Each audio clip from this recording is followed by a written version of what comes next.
de Israel, poderoso guerrero, uno de los grandes hombres, en mi opinión, que jamás haya vivido. Les digo que David era un hombre entre hombres, un hombre por arriba de la mayoría de los otros hombres, un individuo increíble. Y aún así, él cayó en bajo, tenebroso, detestable y atroz pecado. Este capítulo lo narra. Cuando Dios pinta un retrato verbal de un hombre, Él lo pinta en su totalidad. Él no oculta las imperfecciones, las cicatrices. Leí que Alejandro Magno, quien conquistó el mundo a los 33 años, mandó que le hicieran un retrato y él colocó la mano a un lado de su rostro como si estuviera pensando. Mas lo que estaba haciendo era ocultando una cicatriz de guerra. La Biblia no oculta las cicatrices, y aquí vemos una cicatriz en la vida de David. Segunda de Samuel 11:1. Aconteció al año siguiente, en el tiempo que salen los reyes a la guerra, que David envió a Joab, y con él a sus siervos y a todo Israel, y destruyeron a los amonitas, y sitiaron a Rabá. Pero, en mi Biblia yo tengo subrayado, pero David se quedó en Jerusalén. Y sucedió un día, al caer la tarde, que se levantó David de su lecho y se paseaba sobre el terrado de la casa real. Y vio desde el terrado a una mujer que se estaba bañando, la cual era muy hermosa. Envió David a preguntar por aquella mujer y le dijeron: aquella es Betsabé, hija de Eliam, mujer de Urías Eteo. Y envió David mensajeros y la tomó y vino a él, y él durmió con ella. Luego ella se purificó de su inmundicia y se volvió a su casa.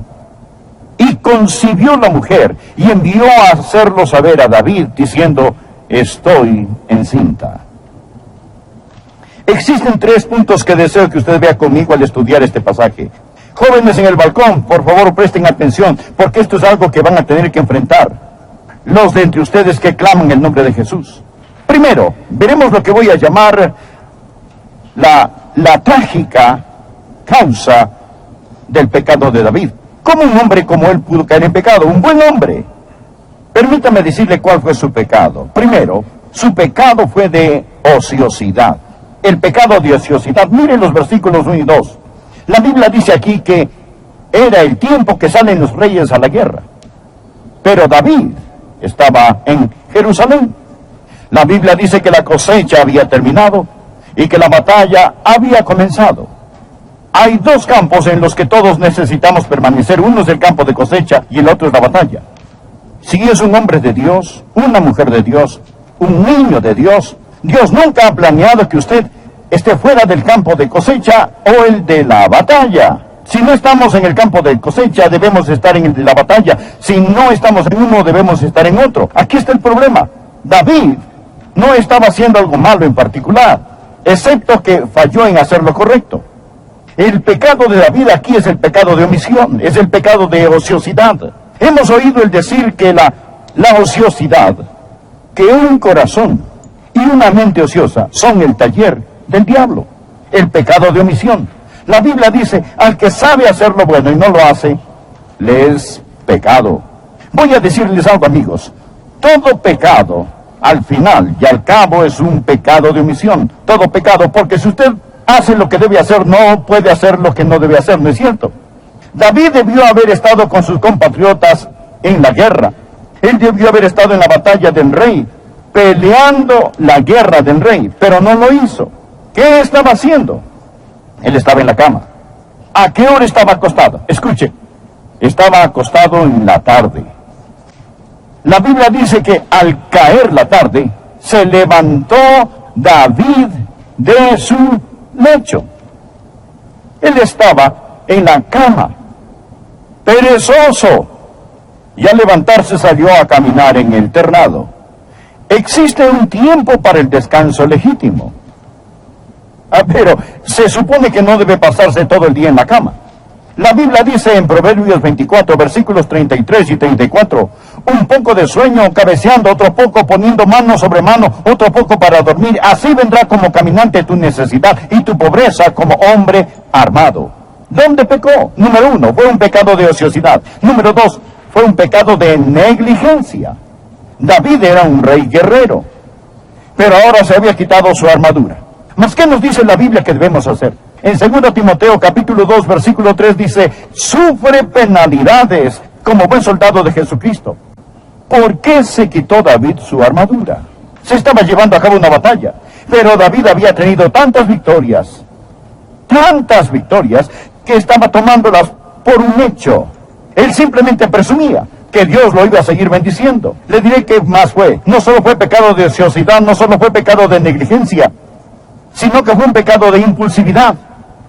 Él no había planeado pecar ese día. No tenía idea que haría tal cosa cuando despertó. No lo había maquinado, no lo había planeado. La Biblia simplemente dice que David se levantó, salió a pasearse en el terrado y al mirar, ahí estaba ella. Ahí estaba ella. La Biblia dice que la vio. Y ese fuego de lujuria comenzó a arder en él. Esto fue su impulsividad que causó que pecara. Él no tenía idea que iba a hacer tal cosa ese día. ¿Me está escuchando? Permítame decir qué es el pecado. ¿Me escucha? Adolescentes, presten atención. El pecado es una combinación de 3 cosas muchas veces. Es una debilidad sin detectar, una oportunidad inesperada y una vida desprotegida. Es una debilidad sin detectar, una oportunidad inesperada y una vida desprotegida. Esta es la razón por la que debe proteger su corazón, proteger su vida. Usted no sabe lo que está latente en su propia carne. Usted dirá, bueno, soy salvo desde hace mucho tiempo, mi carne ha mejorado. Su carne no ha mejorado ni una pizca. Lo que es la carne es carne. Es por esta razón que debemos hacer como el Señor Jesucristo nos enseñó cuando oramos todos los días al decir, amado Dios, no nos dejes caer en tentación, mas líbranos del mal. Y usted trae el manto de protección de Dios sobre su vida, porque hay una debilidad sin detectar, una oportunidad inesperada y una vida desprotegida, y usted puede caer. Él fue impulsivo en su pecado. Él no planeó el hacer tal cosa. Le diré qué más pasó. Llegó a ser un pecado de frialdad. ¿Sabe qué sucedió? Si comienza a leer en el versículo 6 de este mismo capítulo, se dará cuenta que cuando David descubrió que Betsabé estaba encinta, él trató de encubrir su pecado. Él se dijo, sé lo que haré. Traeré al esposo de Betsabé del campo de batalla, pasarán una noche juntos y él pensará que el niño es suyo. Entonces trajo a Urías a casa del campo de batalla, pero Urías amaba a David tanto y era tan leal a sus soldados en batalla que dijo, yo no puedo estar aquí teniendo romance con mi esposa cuando mis soldados están allí fuera en el campo de batalla. En lugar de irse a su casa, durmió al lado de la puerta de David para proteger a David su rey.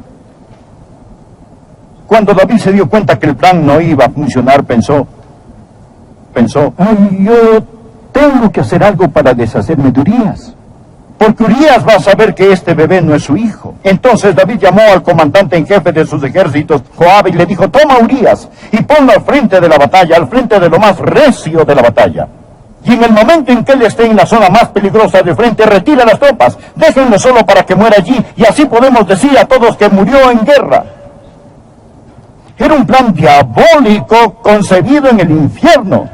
David nunca se imaginó que él pudiese llegar a hacer esto, y mucho menos cometer el pecado de adulterio. Pero lo hizo. La ociosidad, la negligencia, la impulsividad, la frialdad, y ahora la terquedad. La terquedad. Dios le había hablado a David. David estaba bajo gran convicción. Pero David pasó todo un año sin arrepentirse y sin hacer las paces con Dios. ¡Cuán terco! Algunos de ustedes están en esa situación ahora mismo. Ustedes no solo están fríos, sino que también racionalizan este asunto. Están frenando a Dios. Piensan que de algún modo todo va a salir bien, que Dios se olvidará del asunto. De algún modo el estatuto de limitaciones se va a agotar. De algún modo usted piensa que simplemente se va a librar de esta, y obstinadamente pasa día tras día, tras día, tras día, pensando, quizá a Dios se le ha olvidado. ¿Sabe qué sucedió? David continuó siendo rey. Él continuó usando una sonrisa y disimuló la verdad. Este fue el pecado, la causa del pecado de David. Quiero que note otra cosa. Deseo que no solo note la trágica causa de este, sino que también quiero que note el tremendo costo de este. Segunda de Samuel, capítulo 11, versículos 27. Las últimas palabras de este versículo. Mas esto que David había hecho fue desagradable ante los ojos de Jehová. Está subrayado en mi Biblia. Mas esto que David había hecho fue desagradable ante los ojos de Jehová. David sabía que él había desagradado a Dios. Por favor, ponga un marcador aquí y busque el Salmo 38. En este Salmo David habla de este desagrado. Ponga su marcador en 2 de Samuel 11 y busque por favor el Salmo 38. En este Salmo 38 usted va a ver el tremendo costo del pecado de David. Dije al principio, ¿puede un hijo de Dios pecar? Sí. ¿Puede un hijo de Dios pecar y no sufrir? No, absolutamente no. Recuerde que la Biblia dice que esto fue desagradable al Señor. Observe cómo habla David de este desagrado. Leamos los versículos 1 y 2. Jehová, no me reprendas en tu furor, ni me castigues en tu ira. Desagrado. Porque tus saetas cayeron sobre mí, y sobre mí ha descendido tu mano. ¿Qué sucede cuando un hombre, cuando un hijo de Dios peca? Bien, regresemos al versículo 1. Jehová, no me reprendas en tu furor. Lo primero son palabras de reprimenda. Dios, el Espíritu Santo, le hablará. Dios le reprenderá cuando usted peque. Dios pondrá su dedo en la llaga donde duele y dirá, eso estuvo mal. Escuche, si usted vive en pecado, tranquilo y cómodo, puede ser el pecado de adulterio, puede ser algún otro tipo de pecado, y Dios no lo está reprendiendo, si no hay convicción, yo no daría la mitad de un aleluya por su esperanza de ir al cielo. Escúcheme, si es un hijo de Dios, Dios lo reprenderá. Hubieron palabras de reprimenda. Segundo, hubieron flechas de convicción. Leamos el versículo 2. Porque tus saetas cayeron sobre mí. Dios traspasó su corazón. Dios le dijo a David, lo que hiciste estuvo mal, espantosamente mal. A su vez, note que él dice, y sobre mí ha descendido su mano. Palabras de reprimenda, flechas de convicción, la mano de presión.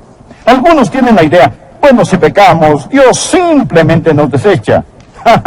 Usted lo tiene 180 grados al revés. Dios no lo desecha si es un hijo suyo. Cuando usted peca, Dios pone su mano sobre usted y aprieta.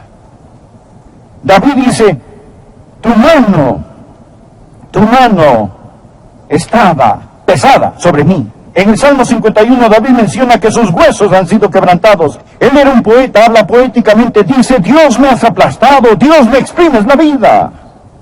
¿Conoce este tipo de presión? Si vive en pecado y conoce este tipo de presión, agradézcale a Dios. Si Dios tiene palabras de reprimenda, si Dios tiene flechas de convicción, si Dios tiene una mano de presión sobre usted, diga, gracias Dios, me amas demasiado para permitirme continuar. Así está bajo convicción. Ahora, esta es una evidencia de que una persona es salva. La Biblia dice que si estamos sin corrección somos ilegítimos. Nunca hemos sido salvos. Por favor, escuche, aprende esto. Ahora, el hombre más miserable en el mundo no es un hombre no salvo. El hombre más miserable en el mundo es un hijo de Dios sin compañerismo con Dios. ¿No es cierto?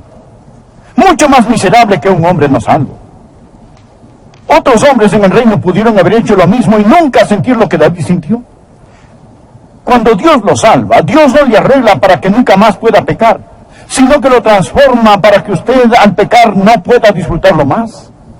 Bien, quiero que usted por favor vea conmigo, estimado amigo, el término crítico del pecado de David, para que le hablara a David de su pecado. Hay una confrontación. Lea por favor en el capítulo 12, el versículo 9. La Biblia narra cuando el profeta Natán llegó a confrontar a David y Natán le pregunta, ¿por qué pues tuviste en poco la palabra de Jehová, haciendo lo malo delante de sus ojos? Ahora permítame decirle cómo opera Dios. Tendré que compactarlo, mas le daré los 4 pasos sobre cómo se encarga Dios de este tipo de personas cuando está en pecado. El término crítico. Primero, existe convicción. Ya hemos hablado sobre eso. Sobre esa convicción, esas palabras de reprimenda, esas flechas de convicción, esa mano de presión. ¿Qué debe hacer si hay pecado en su vida? Puede ser tan solo el pecado de frialdad, puede ser un pecado pequeño, no uno grande. Encárguese de él inmediatamente. La Biblia dice en 1 de Corintios capítulo 11, versículos 31 y 32, si pues nos examinásemos a nosotros mismos, no seríamos juzgados. Dios no trata de vengarse de usted. Dios simplemente quiere corregirlo. Versículo 32, mas siendo juzgados, somos castigados por el Señor para que no seamos condenados con el mundo. Cuando los padres castigan a sus hijos, no tratan de vengarse de ellos, tratan de corregirlos. Incluso hay algunos niños que lo único que tienen que hacer es solo mirarlos, y sus pequeños corazones se derriten. Ahora bien, si el niño está arrepentido y el niño ha cambiado, no está haciendo más lo malo, usted no dice, bien, lo voy a castigar de todos modos. No. Lo que usted desea es un cambio de comportamiento. Eso es todo lo que usted quiere. Si nos juzgamos a nosotros mismos, no seremos juzgados. Dios no trata de vengarse de sus hijos. Dios quiere corregir a sus hijos. Primero existe la convicción. Bien, suponga que la convicción no funciona. La segunda oportunidad, el segundo paso, la corrección. Dios me dará una paliza. Hebreos 12, versículo 6. Porque el Señor al que ama disciplina y azota a todo el que recibe por hijo. Ahora, no piense que Dios no va a disciplinarlo. La palabra azotar es la que se usa para una severa paliza. Permítame decirle algo. Dios está más interesado en su santidad que en su salud. Dios está más interesado en su justicia que en que usted maneje un Cadillac, vive en una gran casa o tenga éxito en los negocios. Dios se preocupa por su reputación. Y Dios le corregirá adecuadamente, no porque Él no le ame, sino porque Él le ama. Dios amaba a David. Lee el Salmo 89, versículo 34. Dios le dijo, no olvidaré mi pacto. Existe la convicción. Después de esta sigue la corrección. Después de la corrección viene la confrontación. De seguro Dios lo confrontará. Es decir, Dios no permitirá que sigan lo mismo. Dios envió al profeta Natán para confrontar a David. Y Dios dijo, bien David, arrepiéntete y cambia, porque no vas a seguir así. Ahora bien, yo no sé cómo va a venir la confrontación para usted. Quizá la confrontación vendrá a través de un libro que tal vez lea. Tal vez el Espíritu Santo de Dios le hablará a su corazón. Quizás será por medio de su esposa o de su esposo. Tal vez será su pastor, quizá un amigo, o quizá alguna circunstancia. Mas usted sabrá sin lugar a dudas que está a punto de ser juzgado. Quizá sea este sermón. No sé por qué Dios quería que predicara este mensaje, mas sentí una carga en mi corazón de predicar este sermón hoy. Y parecía como si Dios me estuviera diciendo, hay alguien, Adrián, que necesita oír lo que vas a decir. Y creo que puede haber una cita divina aquí. Es la confrontación, el desafío. Bien, suponga que el desafío no es aceptado. Suponga que cuando Dios dice, muy bien, he tratado la convicción, He tratado la corrección. Ahora lanzo un desafío. Viene una confrontación. Estoy trazando una línea en la arena. Suponga que usted no presta atención. Entonces, el último paso es la consumación. Mire 2 Samuel capítulo 12, versículo 13. Lo que el profeta dijo a David. Entonces, dijo David a Natán, pequé contra Jehová. Gracias a Dios que se arrepintió. David fue un gran pecador, pero finalmente llegó a arrepentirse en gran manera. Pequé contra Jehová. Y Natán dijo a David, también Jehová ha remitido tu pecado. Tú no morirás. ¿Sabe usted qué está pasando? Dios iba a matar a David. Permítame decirlo otra vez. Dios estaba listo a matar a David. Usted dirá, Dios no haría tal cosa. Bien, mejor